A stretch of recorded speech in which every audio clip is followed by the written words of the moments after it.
Good afternoon, everybody. Hope you all enjoyed lunch, and welcome to Gathering 2023, a spotlight in digital inclusion across the great nation of Scotland. We have three fantastic organisations to present to you today. Kimberly from People Know How, Nigel and Jamie from Simon Community, and Irene and Shona from More Collective. So I'm sure all of you are probably not operating fully on all cylinders as we get that after lunch feeling. So I want you all to indulge me for 2 seconds, and also for the folks at home. I've just recently got a new phone, and I would love if we could all do a quick wee selfie together. And what I want you to do is to shout the word digital really, really loud, because I want the people next door in that big hall to hear it and wonder what we're doing. So I'll give you a wee countdown, and then we'll fire up, okay? And raise your hands, go mental. Right. 1, 2, 3, digital! Thanks very much.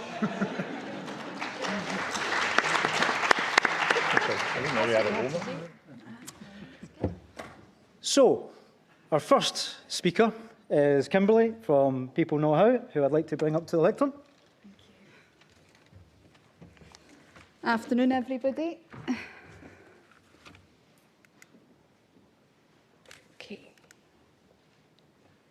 So, we are People Know How, a Scottish social innovation charity with a passion for solving social issues. We're based in Edinburgh and the Lothians, and we work with people and communities to develop innovative strategies and services to address social issues both locally and nationally.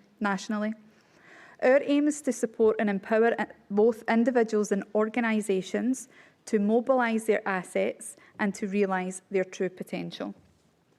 So we've got 2 core services. We've got our Reconnect service, which supports adults with experiences of digital exclusion, and also our positive transition service, helping younger people to transition from primary school into high school. But today I'm going to talk about how the Reconnect service through social innovation model has been supporting people and improving their wellbeing through digital who've experienced with substance use. So all our work is formed through our social innovation model. The model is cyclical, keeping our work in line with current issues, and it works to promote the positive change in our projects, achieve for individuals, build rewarding partnerships to grow our projects, and to share how our work creates positive change with other organisations and groups. So, how have we used digital to support people with experience of substance use? We support people with experience of substance use the same way as we support everybody else. So currently we run digital groups across Edinburgh and the Lothians that have a drop-in style, so we don't know who's coming through the door and the battles that they have before they feel comfortable enough to share them. We run the Reconnect in Scotland helpline and offer one-to-one support where needed, so we've got different forms of support to ensure that the support we provide is holistic. Through time, we realised that there was a lot of people who had experience with substance use who had reached out for support already. Working with recovery venues across Edinburgh, the Lothians and South Lanarkshire, we provided devices, data and tailored support, and the aim was to support people in their life and overall wellbeing by providing tablets and phones and support to download useful apps and tools, alongside mobile data to access networks, engage in recovery groups and identifying further support. So the people we supported didn't just learn how to use the internet and their devices, but they also developed a more positive outlook on how their devices could be used to improve their day-to-day lives. And in addition to aid in recovery, digital also let them rediscover things that they enjoyed. It also helped them plan their future, all while staying safe online. Many people changed their mindsets towards technology, moving away from using an old device and the negative associations attached, towards using a new smartphone or tablet that they could use to keep track of things like housing applications, finding recovery groups, applying for universal credit, or just keeping in touch with family or catching up on Netflix. There was a clear increase in the amount of people that learnt how to connect to Wi-Fi, which was really important because the data that we gave people was just not enough. So we were supporting people to look at what Wi-Fi was already available in the area and how to connect with that should the opportunity arise. Supporting people with just updating their passwords. Now you've got your two-step verification. When somebody's already facing multiple barriers and they're getting frustrated with a password, the likelihood is they're not going to move on to the next step and maybe just step back from what they were doing in the first place. Using an email address, and one of the most important things was just using a search engine, how to ask the right questions to get the information that they need that day. So everybody left learning something. One of the things we focused on in particular was helping people develop coping strategies through using apps. So we weren't there to give the advice, we are not the experts, but we could show people where to access that information. And quite a lot of the people we supported used things like the CBT app. They were using it to connect to support groups or even creating their own support groups on Facebook and WhatsApp, adding structure to their day, using an alarm to wake up first thing in the morning and pushing themselves to get out the door, making sure they had 30 minutes that day of doing something that they enjoyed. Even having an alarm to say, right, it's time for bed, time to wind down was really, really important. And also planning future. People can, no matter what position you're in, you can start to dream and plan what you would imagine your life to be like and explore ways in which you could put that goal into action. So this is a wee quote we've got here. So you can get information when you need it. You don't need to rely on anybody for help. We've heard that multiple times. A lot of people, if they do have family and friends available at the time, they'll ask them for help and support to do things each day and will often feel like a burden. Or they could see people were getting frustrated with them. So again, they would step back and not apply for universal credit or update their journals or anything like that, which should cause problems thereafter. Another wee quote, it's been a great help to me and I can follow what the centre does on social media and connect with WhatsApp groups. This was excellent because people felt more connected and more importantly, they felt more in control. They could see what was happening, they could plan their week, they could plan their day. And even if maybe they had an off day, they knew the following day they were going to go to that group first thing in the morning and they had already set their mind to it. They knew where the group was, how to get there by bus, all using their device. So what worked well?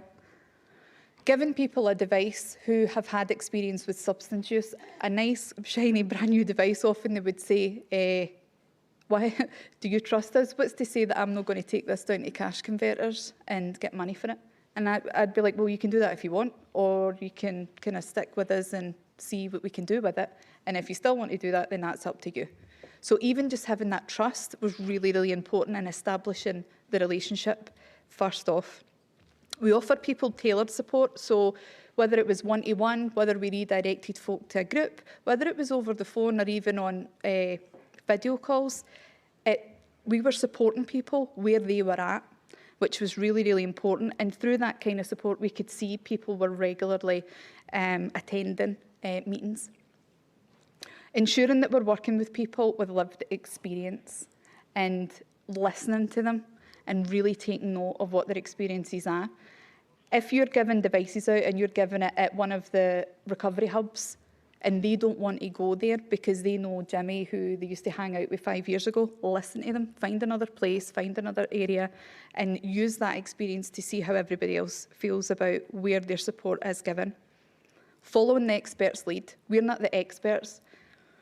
We can support people in order to access information, to add structure to their day and do different things, but we are not qualified to be giving them advice. So whenever we were in contact with organisations, they would select people at times who they thought would benefit from this kind of support, and we rolled with that. Making sure there's different forms of communication. So whether it's a WhatsApp message, a text, an email, a wee phone call, adapting that kind of communication and attempting different kinds of communication to see which one works. The barriers that we found was, whenever we were doing it, was the limited data. So somebody would find a show on Netflix, really enjoy it and want to rattle through it in one day, which is fine because it makes them happy and it's a distraction and they don't need to focus on anything else that day. And if that's what they need, rock on, that's fine. So we would have to show them where there was data available elsewhere. We noticed that although we were giving people's phones and tablets at that time, it was really important to have laptops available for people to use as well. Just to get used to typing, knowing that they could use the laptop, go into a library and use different desktops. But we didn't have the funding to do that at the time. And timely communication between agencies. So one of the biggest struggles was waiting to hear back from somebody, which was a huge challenge. But other than that, through this support we've been given, we've been learning a lot. We've met some amazing people. We've met people that used to work in youth theatre. We've met people that are carers for their family. We've met people who have started community groups. And it's been a great experience, and I'm really blessed to have met everyone involved. So that's me for today. Thank you very much for listening. If you've got any questions, I'll be happy to answer them.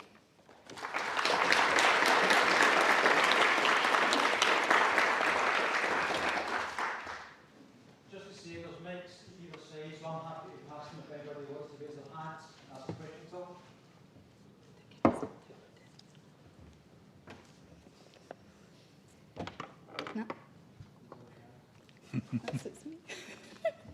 Cool. Thank you. There'll be an opportunity at the end if anybody does want to ask a question. Just like to bring up now Irene and Shona from the amazing More Collective. Take in charge of that. I've immediately put on a timer for myself because anybody that knows me knows that timing is a particular challenge. You're getting a wee double act from us. We're going to be doing slide to slide. I'll probably be interrupting because that's usually the way that goes. And despite the fact that this session is really focused on digital inclusion in Scotland, we're here to share some of our learnings and insights from working with colleagues across in Nova Scotia in Canada and how we ended up doing that particular piece of work and the way in which we're still continuing to support their digital inclusion journey. Because quite often within the digital inclusion landscape in Scotland, we see ourselves working really locally here and sometimes maybe don't feel necessarily, or maybe that's just us, that we have anything to share outwards. So I'm Irene McIntosh. I'm from an organisation called More Collective, and I'm going to hand over to you. Afternoon, everyone. Yeah, I am Shona Munro, also with More Collective. Here we are. So just to sort of take a step back and explain for you that don't know, More Collective, we were founded in 2016, and we did that to kind of meet the needs of the devolved nations. Prior to 2016, our entire team did still work within digital inclusion for a large national scale charitable organisation. But in 2016, we went alone with looking at the sort of Scottish landscape and how we could help specifically with the Scottish needs. We only look at digital inclusion, that is all we do. We've got a team of 8 of us based from the very far north of Scotland down into the Central Belt, and that is it. We look at digital inclusion, and that is our passion, and that's what we want to help everyone with. We always try and do that in the best case scenario, sitting alongside a partner, that expert in their field. So Simon Community would be an example of that. We sit alongside that. They're the experts in what they do, and we hopefully come along and help them and expand how they can build their digital inclusion. So we always see digital inclusion work as part of holistic support.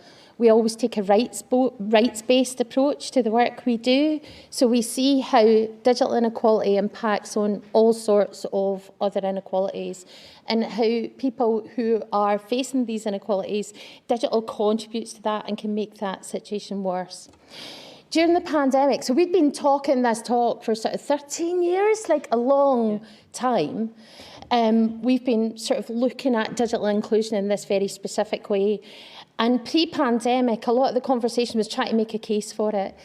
And then during the pandemic, suddenly there was this sort of move towards everybody seemed, certainly on a superficial level, to get it. And we were lucky enough to be part of Connect in Scotland, which was one of the most ambitious digital inclusion projects and digital inclusion responses in Europe at the time. It didn't necessarily feel that to us in Scotland, crying in our kitchens while we were doing it, but it was that. And so we were doing this little thing that was resonating on a global scale. And we were also really familiar with what had come before and the work that we'd been doing, the holistic support, the digital champion approaches. And we knew that people and communities are what really makes a difference.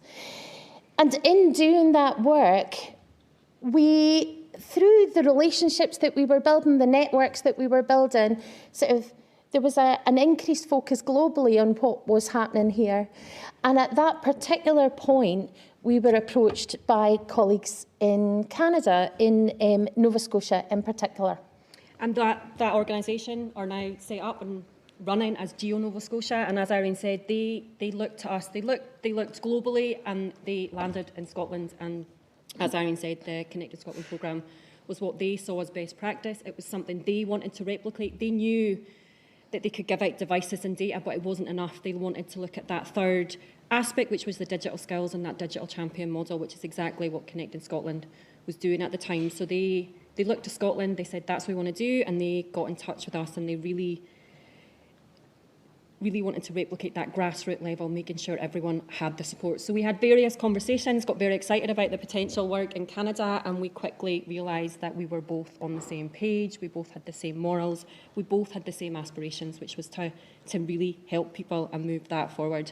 And I think that sums up really nicely in what has become Geo Nova Scotia's kind of backstory and how they imagine their work should be, and this is how they sum it up. So the way they sum it up really is through this story of stone soup, where a traveller arrives in a village and asks the villagers for food. And the villagers are completely suspicious of this person coming into the village, and they say that they're not going to help. And then the traveller takes out a big empty pot and sits it in the middle of the village and fills it with water and puts a stone into it. And then tells the villagers that he's going to make a delicious stone soup. And everybody says, oh, this is kind of interesting, this thing going in the middle. And they start bringing along ingredients. And one by one, they're all adding into this pot. And suddenly they do have the soup at the end of it. So they're all sort of learning how to come together around this. They're all being nourished. They're all giving into it. And that's kind of how we see digital inclusion. So this story that Geo was giving us back was something that really resonated with us, where we were going, well, this is how we see digital inclusion. We see it as everyone's problem, but we've always been very focused on we have as much to learn from the people that we're walking alongside, the organisations that we're partnered with. We rarely present as ourselves because what do we know about being in someone else's shoes? So this story kind of really helped us align ourselves very closely to those colleagues, and it's a story that kind of really still sits well with us. So this kind of summarises what we like to think more are, how we like to represent ourselves. So we like to share, listen, develop, learn, and always reflect. And just like Irene said, we rarely present as just More Collective. The number of people that came to us today and said, I've never heard of your organisation. But when we start speaking about what we do, they go, all right, okay, yeah, I get it. And that's because we do sit alongside those experts, wherever they are, if it's, like I said, Simon Community or a youth organisation or health, they're the experts in what they do, and we can come along and support that digital inclusion aspects. And we do that absolutely, again, like Irene said, by sharing, and we're learning from them all the time.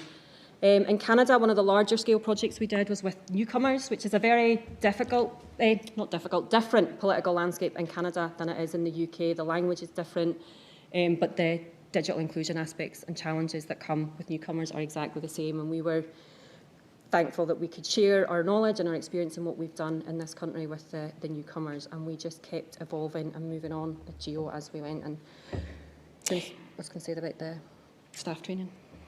And so then one of the things that we kind of went into there was we went into this work saying there isn't necessarily a one-size-fits-all. We might be looking at a scaled programme, but what we need to do is go through a period of co-design with those organisations that you're working with, and doing that in as meaningful a way as we could. So we supported you in looking at what co-design might mean, how we could put our listening ears on and listen to what people were asking, so that we could then develop training and support that would be meaningful. So through that listening process, we were setting up training that was all ready to go. So we were listening to the Canadian context really carefully, but what was really amazing for us is we went in going, well, we know a lot about working within the space of mental health in Scotland, for instance, and how digital inclusion is part of that. But Shona and I were going into it going, will it be the same in Canada?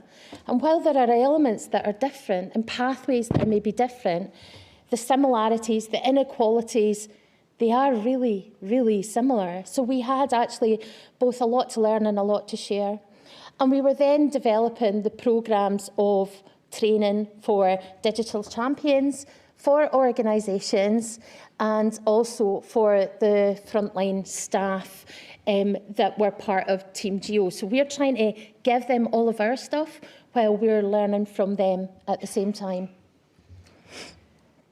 And I think that just brings us to sort of summarise, that's quite a big statement, changing the world, but we've become much stronger and much bolder at saying digital inclusion is everyone's problem. And going back to the stone soup theory and Geo Nova Scotia's story, it is everyone's problem, and we've become much bolder at going, everyone needs to do something. We can't keep passing it on to someone else to fix. And as More Collective, we want to help organisations get stronger at doing that, and it's everyone's problem. And people need to start asking themselves, but what am I doing? What am I going to do to make sure that digital inclusion is better for everyone? And then the last wee slide is just really how you can stay in touch with us. We are really keen always to work with organisations to look at how digital inclusion impacts on the work that you do. And there's always ways to sort of develop those models of support. And we've got as much to learn from working alongside you guys as hopefully we can bring to you. So thank you. We are also stall number 20. If any of you want to come down and chat, our team are down there. We've got the whole team. So we're here today and tomorrow. So we'd love to speak to you more about anything that we've touched on. Do you want to do questions now, Darren, or after, or anyone?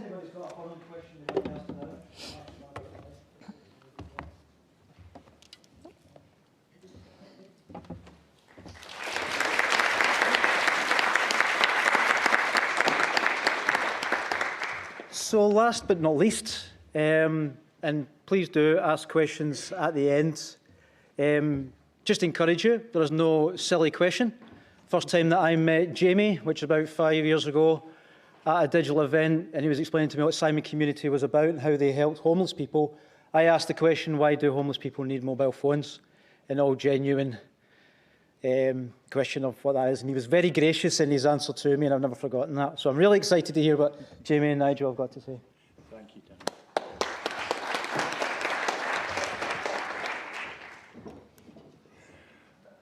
Okay, at Simon Community Scotland, we want everyone experiencing homelessness in Scotland to have access to the digital world.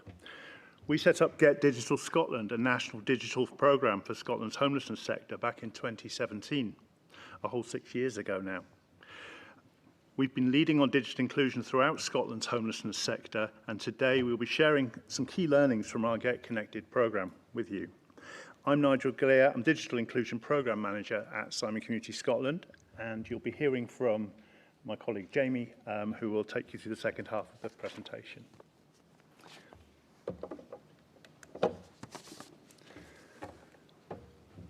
Homelessness and digital exclusion is a toxic combination.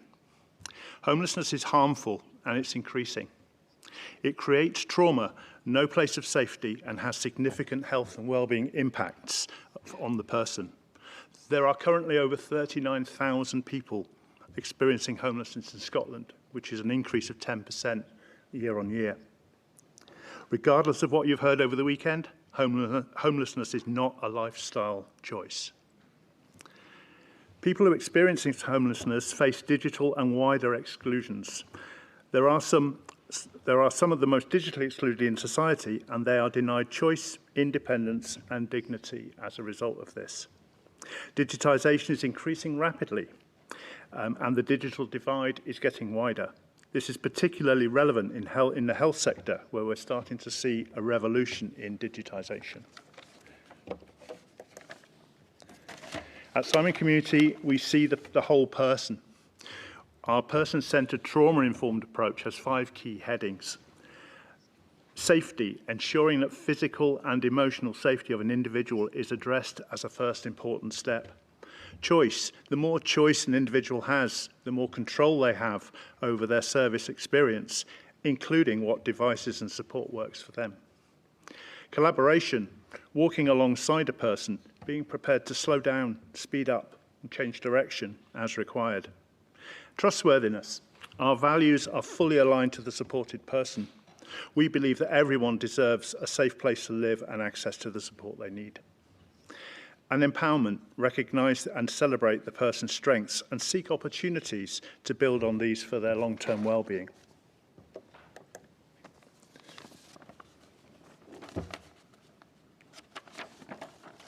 We collaborate with our Get Connected partners throughout Scotland on various projects, and we are proud to work with organisations that share our values and determination to end homelessness. Get Connected model is an interconnected strategic model and an approach. We give people a choice of a device and ensure that meets their needs. We've been pleased to be working with the DB group across Scotland who've helped us provide those devices at great prices. We provide unlimited data so they can use whatever digital tools they like, whenever they like, 24/7. Vodafone are here today, and they've got a stand, but they've really helped us with that connectivity. We provide support from a trained digital champion, and our colleagues at More Collective work with us to make sure that training is absolutely right for the people we support.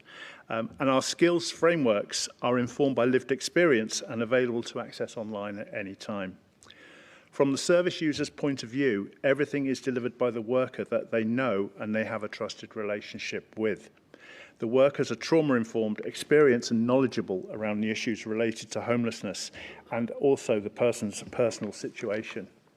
We find that that's incredibly important.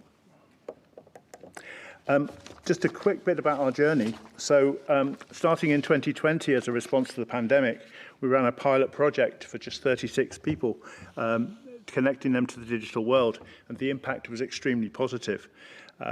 We learned a lot. We shared the results with the Scottish Government, and they funded us to scale up the project to connect a further 100 people. This was followed by further extensions, and our latest project, we've supported us to connect 500 people. We are learning and gaining experience all the time, but the basic principles of our approach doesn't change. Our model is adaptable and can work in many settings: housing, homelessness, refugees, people who are using substances, etc. And we are now in the process of connecting more people through new funding opportunities, and we now have over 1,000 people connected. It's a start, but we have loads to do. So I'm now going to hand over to Jamie, who will take you through the rest of our presentation. Thank you.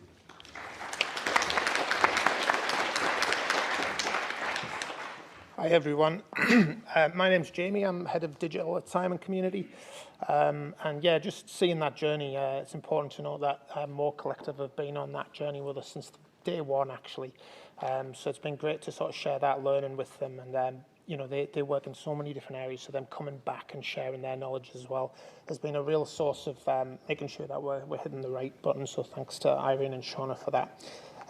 Yeah, starting back in 2020, you know, there was a real, we just needed to help people to connect to the internet. I'm sure we all experienced that, that feeling of needing to be online to connect with friends and family. But for people experiencing homelessness, they didn't have often a place to go to connect. So it was about providing a device and data with that model. So our latest project is the Get Connected 500 project, and I'll share with you some information from our evaluation. We connected 500 people with the model that Nigel talked about, a device, data, support from a trained digital champion, and the framework of skills.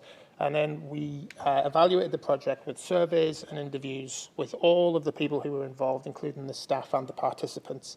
And yeah, for the first time, we're able to share with you some of the data of how that's impacted the lives of the people that we support. So the key finding initially, straight away, is that when people have the tools, the skills, the support, the motivation, the confidence to go online, the results are truly transformative for people experiencing homelessness, genuinely life-changing. And I know that sounds like really X factor, but time and time again, we see that it's really life-changing, that digital connectivity, for so many reasons. But we've managed to sort of distill this down into 4 themes. I'm more connected to myself and my world. I'm more connected to my people and my communities. I'm more connected to support that matters to me. And I'm more connected to services and the things that I need. So more connected to myself and my world. It means that people are connected to things that are useful and interesting and enjoyable to them. Having those greater skills and confidence means that people can do things that themselves. They don't need to rely on others to do that. And it creates choice and independence and autonomy. And opportunities for things like jobs and education, volunteering, accommodation. It just opens up a whole world of opportunities, as well as improved mental health, improved well-being. 97% of the people in our project found the information that they needed using their mobile phones. And I love this quote here: "I have the freedom to explore health, life, and opportunities." And I think that really sums up that whole section. Secondly, the more connected to my people and my communities. People can stay in touch with those people that matter to them. When experiencing and recovering from trauma, that positive human connection is absolutely pivotal in someone's recovery. So whether it's building new relationships or re-establishing old ones, having that digital connectivity to just drop someone a message if you're feeling lonely or you need some support is really powerful. So yeah, and that itself brings that feeling of self-worth and belonging and connection and feeling valued as well. So we're really proud with that stat at the top there, that 97% of people in the project feel more connected to their friends and family because of the project. And yeah, the best thing is that I feel part of society, and I can keep in touch with my friends and family. The third theme was around being connected to support that matters to me. People engaged more easily and more regularly with support and their support workers, which leads to that stronger relationship between homelessness services and the people that they support. And it's having that device in their pocket at all times with unlimited data means that they can reach out whenever and wherever they need. It's just there, available all the time, whether that's in their own home or in a public space. We had a person in one of our projects who accessed an addiction support group in the middle of the night, was close to relapse. Because of the time difference, was able to connect in Canada, actually, as it happens, in a different project. But just that digital connectivity gives it that 24/7 ability to reach out and get help whenever they need it. So support that matters is really important. Staff, 92% of staff in the project said that the communication between themselves and their worker had improved, so we're getting more support, more help when it's needed. And yeah, that's essentially what it comes down to, is that help is there and available when it's needed. The fourth theme was around being more connected to services and the things that I need. The Get Connected model provides a pathway for people to be able to get things done and access the services that they need. People have managed to apply for benefits, to manage their housing situation, to find the best deals on utilities, access health services, online shopping, paying bills online, managing their finances, along with all of the other fun things like, music, videos, connecting, chatting with friends. It's just a gateway to everything. So yeah, 70% of people who access the project feel that they're in a better financial situation, and these are the most financially excluded people in our society as well. So life is better because you can get more things, you can do things more quickly as well. So it really does highlight that kind of holistic effect that digital can have on people's lives. But we don't want to just tell you that ourselves. We've interviewed people who were in the project who experienced homelessness, and we've got a short clip just from a few people who benefited from the programme. This is one of the best things happened in with the hub, like collaboration wise. I know so many people round about, like I speak to so many people that benefited from this. The amount of people that have got connected, and I've started, like that guy that I was talking about that did not know nothing about technology, couldn't even make his email address. Now he can access emails and he can go on his job centre stuff, and so honestly, it's what's needed for the hidden folk that don't really speak. They'll come into the Simon community and talk to these people because they feel comfortable. So doing it through Simon community as well, you're reaching some of the hidden folk that would never have got before. And with the support of Simon community, it's really helped me, because if I didn't have a computer, I didn't get connected with a mobile phone, I'd probably get depression again, you know, and a lot more anxiety, go back to the drug world severely. I suppose the top of that is I might have not even completed any of the work that was necessary for me to receive these certificates. That's all we want, is to feel wanted and feel needed in other people's lives, and this is what the digital scheme gives.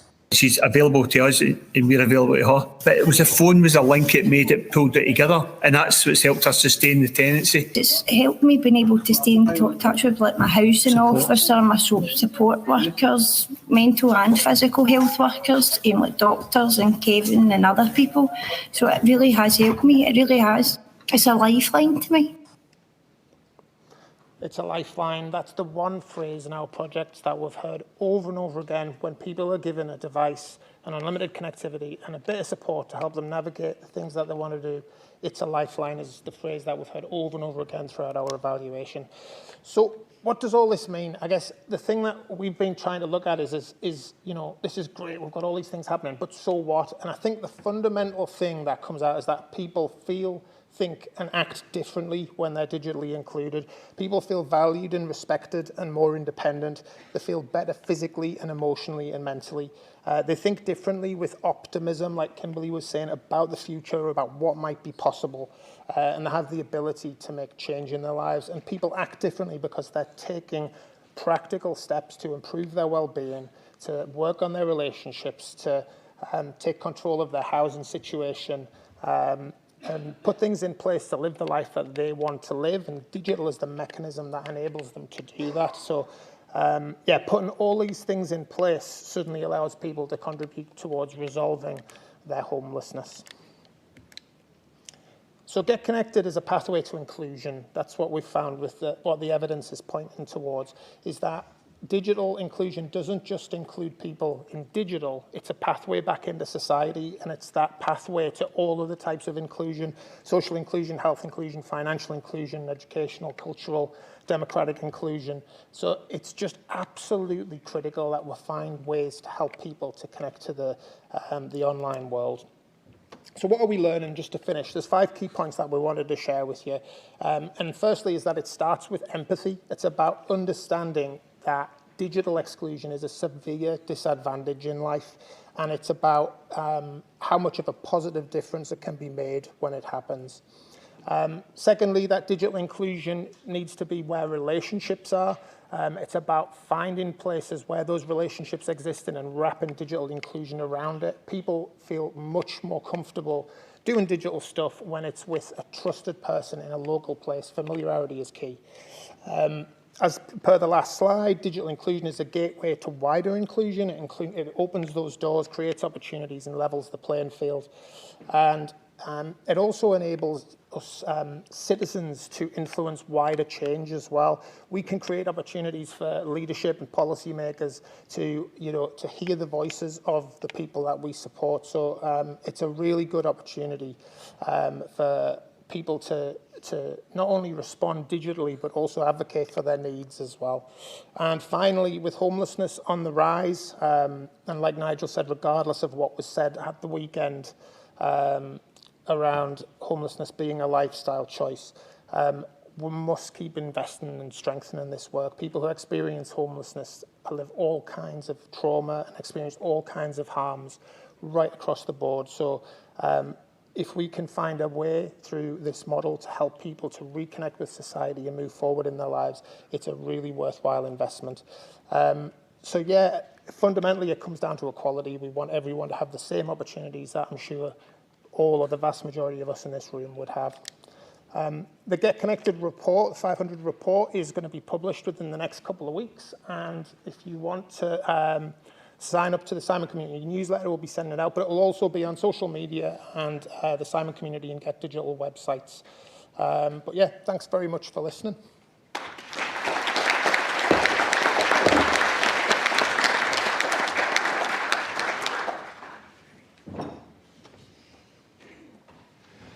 So we've got a little bit of time left here at the end if anybody has any questions. Oh, perfect. Oh, good. There's a few questions. Good.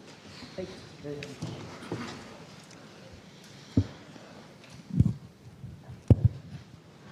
Thank you. Thanks very much, first off, for your presentations. It's yeah, really important work. So I'm Alan from the Terence Higgins Trust. We work with people living with HIV. Yeah, getting people connected, particularly through the pandemic, was a real eye-opener for us. It helped people access support that wouldn't otherwise have engaged, with peer support groups, with digital healthcare and so on. However, I suppose we also we were privileged to distribute, I think, about 160 devices through Reconnect in Scotland as well, which really helped people in great need at that time. One of the barriers that we still see consistently, though, working with quite a heavily stigmatised condition, is people having a safe space to access digital healthcare appointments, to sit and access support groups, in a confidential, private, safe space. I just wondered if that's anything you've had any experience of, any sort of suggestions on how you help people find somewhere suitable to do that, if confidentiality from their housemates, family members and so on is important. Yeah, we believe that it's person's choice, and that where the person wants to speak is the right place for them, and we need to be sensitive to that. We very much use the approach of a psychologically informed environment. So our hubs, and we have a library, and we have other spaces that are kind of nice spaces to be. They're not clinical. They're nice places to go and sit and chat, and we feel that's so important, because somebody coming to talk about something that's so important to them, that in a sterile environment that's unfamiliar to them, it's not. We should recognise straight from the off that that's not the best solution for them. So, yeah. And just on that as well, the safe place thing, that's the name of the new Simon Community strategy that was announced last week. That feeling of safety and privacy is so important. We've got a few spaces that people can use in our hubs where they can go and use it privately. So there are some digital things that people can do, listening to music anywhere on the bus or whatever. But there are some things like there was. I don't want to put you on the spot, Irene, but do you want to share that story of the woman who came in with the court case? I mean, I think it's really important what you've sort of pointed out is that these sort of more public spaces aren't right for everyone, and it's not necessarily a safe space. So we had somebody who came into the hub Simon Community, and she was in a situation where she was having to appear in front of the court remotely. And the only way of doing it for her was to come into Simon Community, psychologically informed, safe space, and that was all we had. But we were really lucky at that, literally on the day that she came in, that she was able to receive a device and data from the project so she could go and do that in a place with dignity. Because I can't think of anything sort of more challenging to sit through in a public space than that. I know there are other things, but that sort of example really sat with all of us in that piece of going, we have to constantly be looking at equity here, and we have to be having conversations around a device and data is not a nice to have. It's like essential, and it's essential as part of these models of trauma-informed thinking, of dignity, of respect. It's all of that. So we actually are constantly trying to look towards projects where all of these pieces are part of the solution, so that we try to work with projects or secure funding or work however we can to see devices and data as part of it, and unlimited data wherever we can get it, because we also don't want people making choices about what's important, because what's important is whatever that person needs. So I guess that's not helpful necessarily in terms of how do I create a safe space, but it's about thinking that exactly what Jamie said or Nigel said, that safe space is whatever is safe to that person. That's what I was going to ask, though. Is that what part of the barrier is, that they don't have their own device and data, or is it that even within their sort of living arrangements they don't feel comfortable having those conversations? So, I think it can be both. I think yeah, thank you.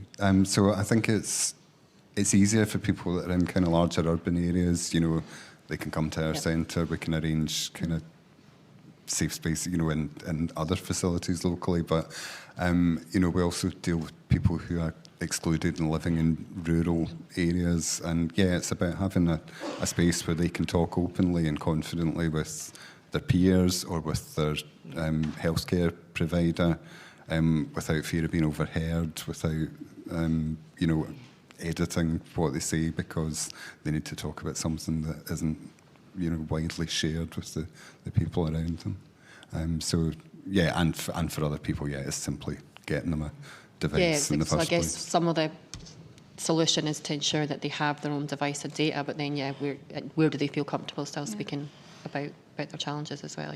Yeah, you're right, actually, because even things like headphones, we never really consider that when we're getting devices, like the peripherals. And even the headphones that we're managing to get, they're not exactly noise cancelling, where you can speak at a kind of... So it's something to consider when... Thank you for bringing that up. Whenever you are doing funding applications, setting aside some money for these peripherals that are going to be extremely important, so people can, in their own space, quietly talk about sensitive things that they don't want to share with people in their household. Thank you.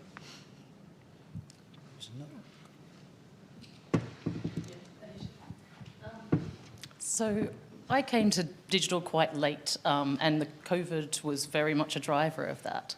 And a large reason is, I think, partly not having the higher education, but women with neurodiversities. I kind of wondered how they were coping with the digital inclusion strategy. Are they people that are excelling, or is it a barrier? Because I found it took me a long time, but once I got there and realised all these resources were available, and it was a massive breakthrough, and I've completely engaged and love all my new apps and use Trello instead of spreadsheets and things like that.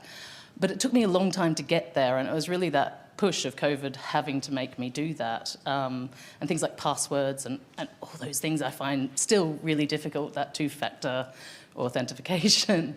I just wondered whether you had sort of the data on that within your programs, and whether that's the intersectionality of that is an improvement or not. I guess it depends on everyone, but... I think there's quite a lot of data there supporting that sort of which groups in particular are most likely to be impacted by digital inequality. And I think, you know, the example that you've given is that you were sort of saying, well, the education pathway wasn't necessarily there for you to develop the digital skills.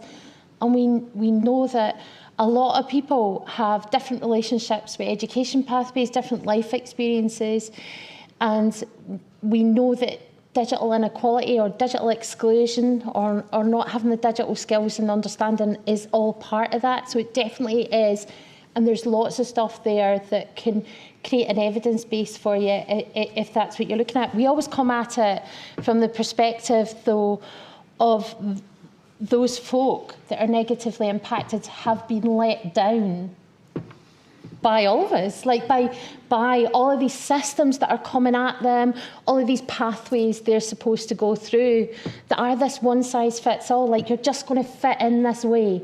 And some folk will, and they'll benefit from that.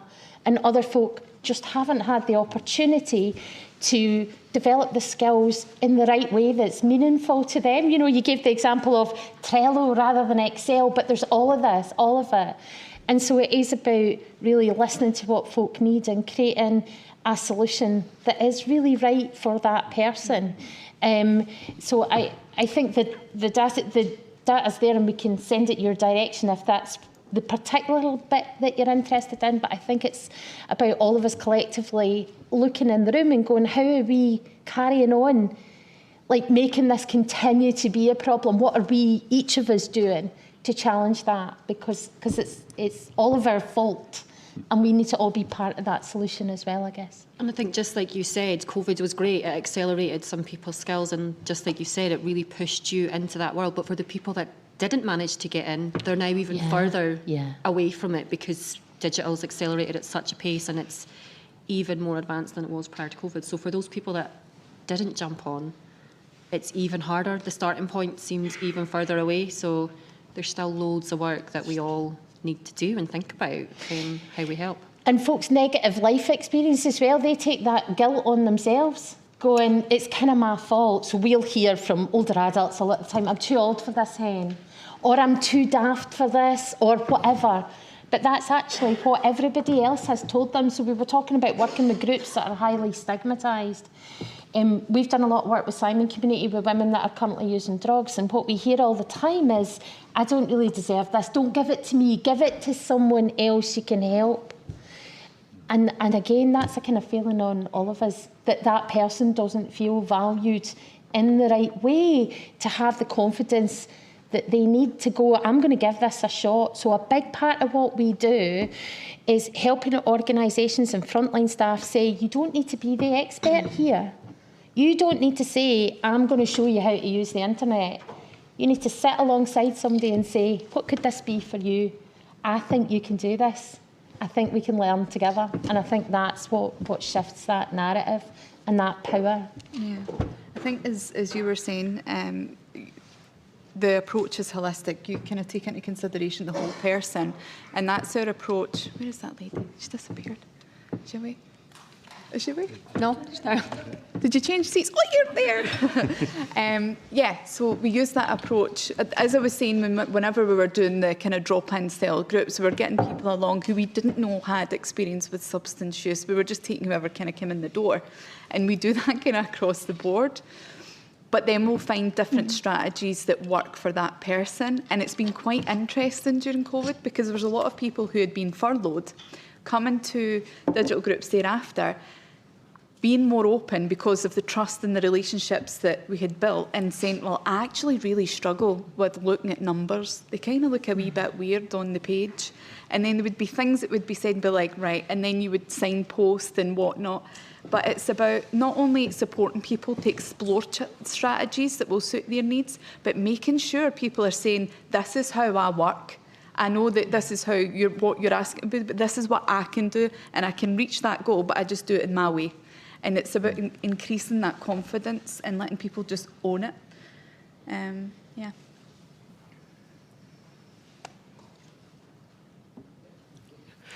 Thanks very much. Can I ask about the longitudinal nature of this sort of support?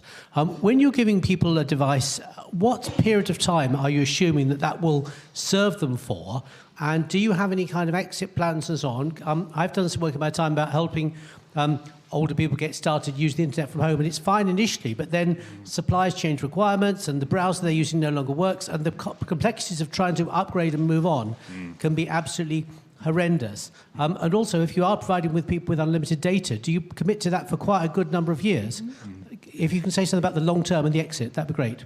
Yeah, this is something we've tackled. We've tried to tackle, and funding is not our best friend when it comes to trying to introduce sustainability, and most of our funding gives us the opportunity to provide a device and 1 year's worth of unlimited connectivity.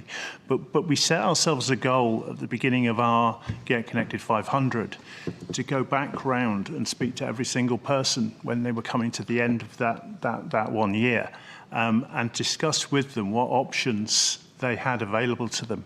And some of them had moved on, and some of them had had moved on in a positive way and could afford to take on their own connectivity.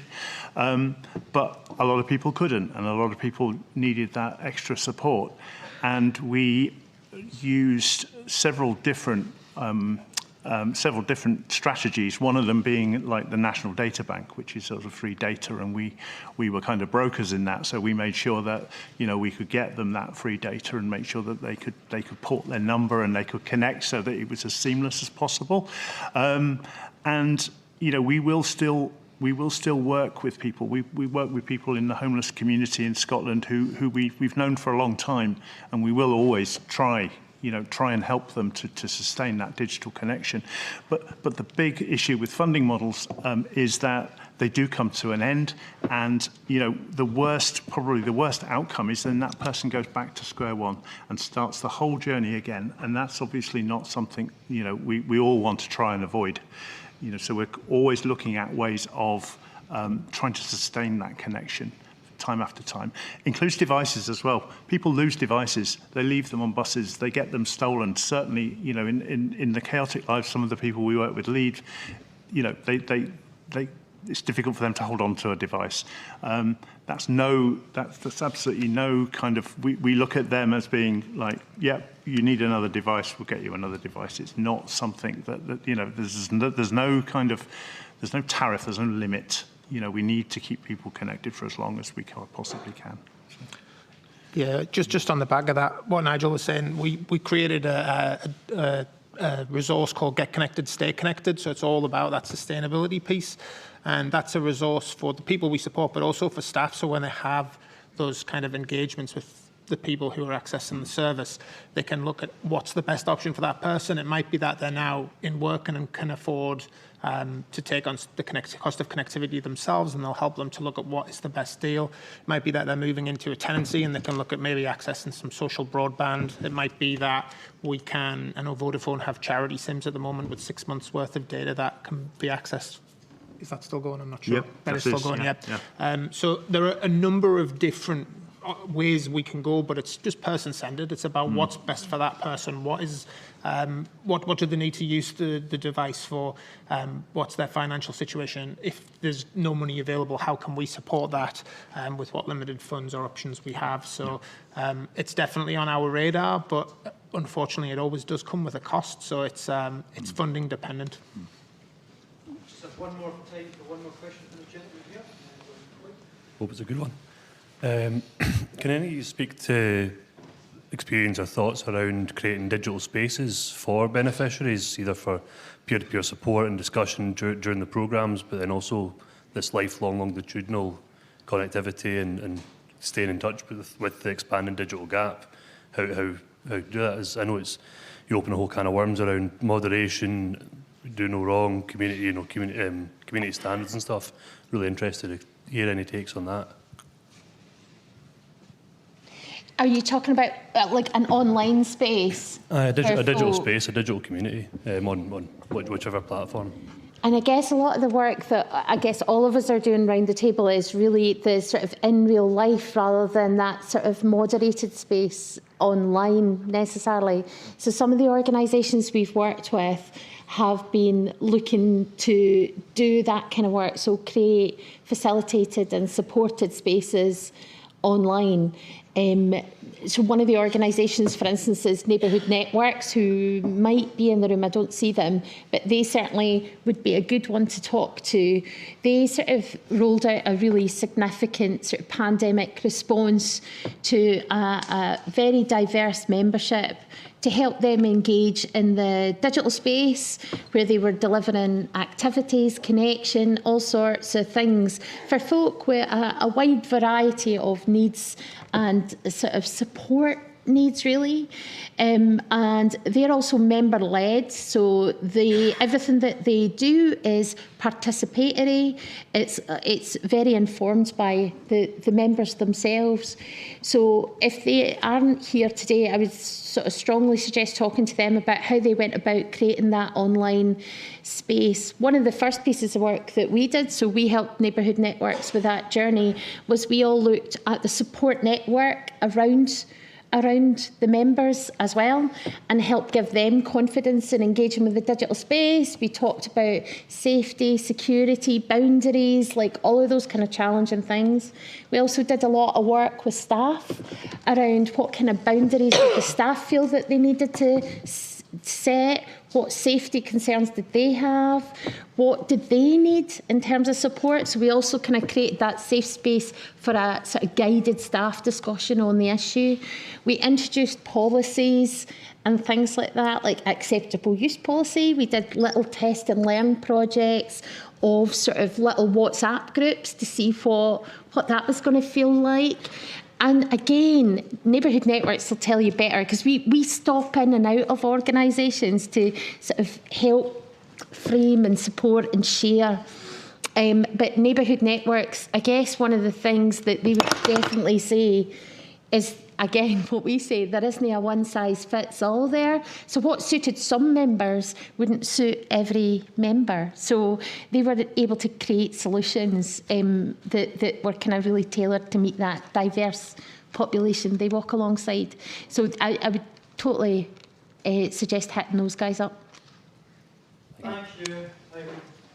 Unfortunately, that is the end of our session today. If you've not had a chance to ask a question, as it was said before, More Collective have a stall downstairs, as well as People Know How, and I'm sure Nigel and Jamie will be hanging about for a bit if you had to ask them a question. But it's just for me to say thank you. I'm Darren Gillen from the Digital Inclusion team here at SCVO. If you would like to learn more about how these fantastic projects work, by all means come and speak to them, but also equally come and speak to myself, and we can talk to you about our digitally tailored-made sessions for your organisations and our place-based asset approach to digital inclusion. Thank you, and good afternoon.